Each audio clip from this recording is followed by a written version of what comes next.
Ang hatol ng kuneho ni Vilma C. Ambat. Noong panahon ng mga hayop ay nakapagsalita pa, may isang tigring naghahanap ng pagkain sa gubat. Subalit sa kanyang paglilibot nahulog siya sa napakalalim na hukay. Paulit-ulit na sinubukan ng tigring upang makaahon. Subalit siya ay nabigo. Sumigaw siya ng sumigaw upang humingi ng tulong, subalit wala nakarinig sa kanya. Kinabukasan muling sumigaw ang tigre upang humingi ng tulong hanggang makaot. Gutom at hapong-hapo na tigre. Lumupasay na lamang siya sa lupa. Naisip niyang ito na ang kanyang kamatayan. Walang ano-ano ay nakarinig siya ng mga yapag. Nagwahay siya ng loob at agad tumayo. Tulong!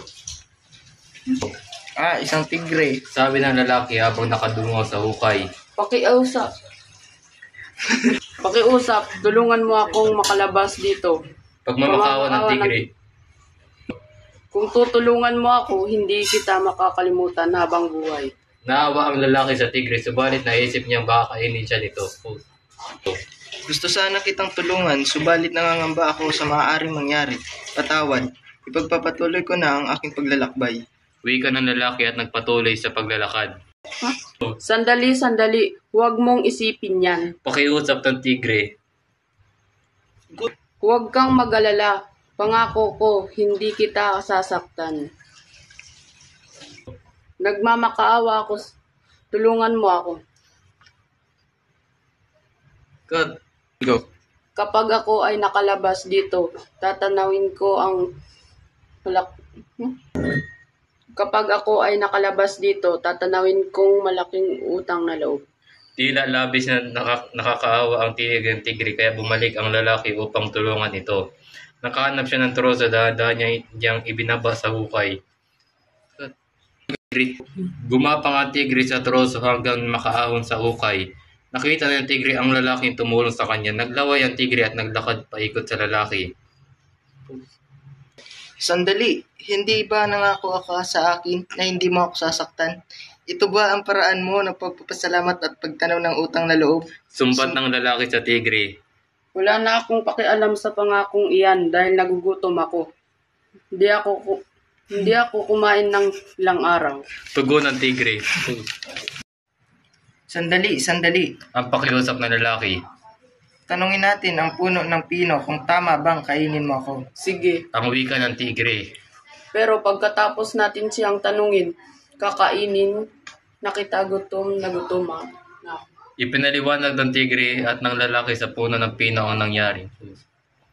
Anong alam ng tao sa pagtanaw ng utang na loob? Bakit ang aming mga dahon at sanga namin ang inyong kinukuha upang mapainit ang inyong mga tahanan at maluto ang inyong mga pagkain? Mga taon ang aming binibilang upang lumaki at kami lumaki. Kapag kami na malaki na, pinuputol ninyo kami, ginagamit ninyo kami sa pagpapatayo ng inyong mga bahay at paggawa ng inyong mga kasangkapan at isa pa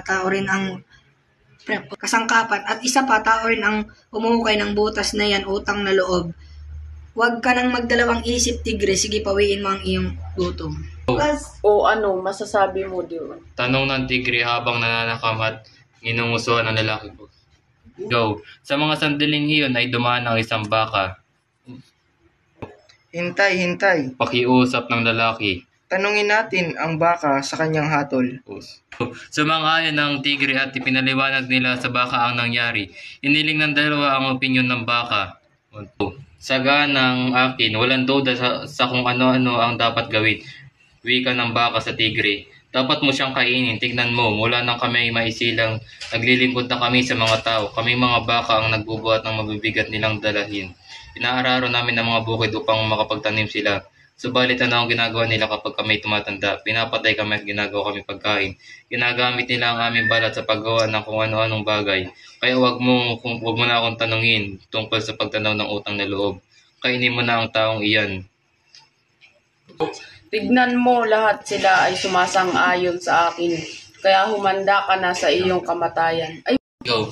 Wika ng tigre habang bumibelo upang sakmalin ng lalaki. Alam na ng lalaki na kanyang katapusan nang biglang dumating ang lumuluksong kuneho.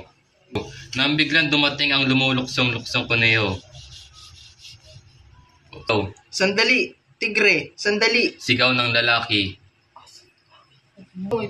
Go. ano na naman? Singhal ng tigre. Pakiusap, bigyan mo pa ako ng huling pagkakataon. Tanungin natin ang kuneho para sa kanyang hatol kung dapat mo ba akong kainin. Walang kwenta. Alam mo naman ang sagot niya. Yo, Pareho lang sa sagot ng puno ng pino at baka. Pakiusap, parang awa mo na. pagsusuma mo ng lalaki. O sige, pero huli na ito. Gutom na ako. Sagot ng tigre. Isinalaysay ng tigre at ng lalaki ang nangyari. Matamang nakinig ang kuneho, ipinikit ang kanyang mga mata at pinagalaw ang kanyang mahabang tenga. Pagkalipas ng ilang sandali, muli niyang idinilat ang kanyang mga mata. Malumanay at walang ligoy na nagsalita ang kuneho. Naiintindihan ko ang iyong salaysay. Subalit kung ako ang magpapasya at magbibigay ng mahusay na hatol, Ako inyong sinalaysay. Subalit kung ako ang magpapasya at magbibigay ng mahusay na hatol, dapat tayong magtungo sa hukay. Ngunit inyong isalaysay sa akin ang nangyari. Ituro ninyo sa akin ang daan patungo doon. Wika ng kuneho. Itinuro ng tigre at ng lalaki ang hukay nasa kuneho. Tingnan natin, sabi mo nahulog ka sa hukay at ikaw naman ay nakatayo dito sa pintaas. Wika ng kuneho sa tigre at sa lalaki. Pumunta kayo sa mga posisyon niyo noon upang pag-isipan ko pang mabuti ang aking hatol. Tumalon agad ang tigre nang hindi nag-iisip. Ang nais lamang niya ay matapos agad ang usapan ng makain na niya ang tao. Ganito ang kalagayan ninyo noon. Ikaw tigre ay nahulog sa hukay at hindi makaahon. Ikaw naman lalaki, narinig mo ang paghingi ng saklolo kaya tinulungan mo ang tigre. Ngayon, maaari na akong magbigay ng aking hatol. Ang problemang ito ay nagsimula ng tulungan ng tao ang tigring makalabas sa hukay. Paliwanag ng kuneho na tila may ibang kausap. Sa ibang salita, kung ang tao ay hindi nagpakita ng kabutihan at iniwan ang tigre sa hukay, walang naging problema kaya naisip ko na magpatuloy ang tao sa kanyang paglalakbay at dapat na manatili ang tigre sa hukay. Magandang umaga sa inyong dalawa. Wika ng matalino kuneho at nagpatuloy sa kanyang paglukso. Naririto ang ilang karagdagang impormasyon na makatutulong sa iyo upang unawain kung ano ang kataingan ng pagbula.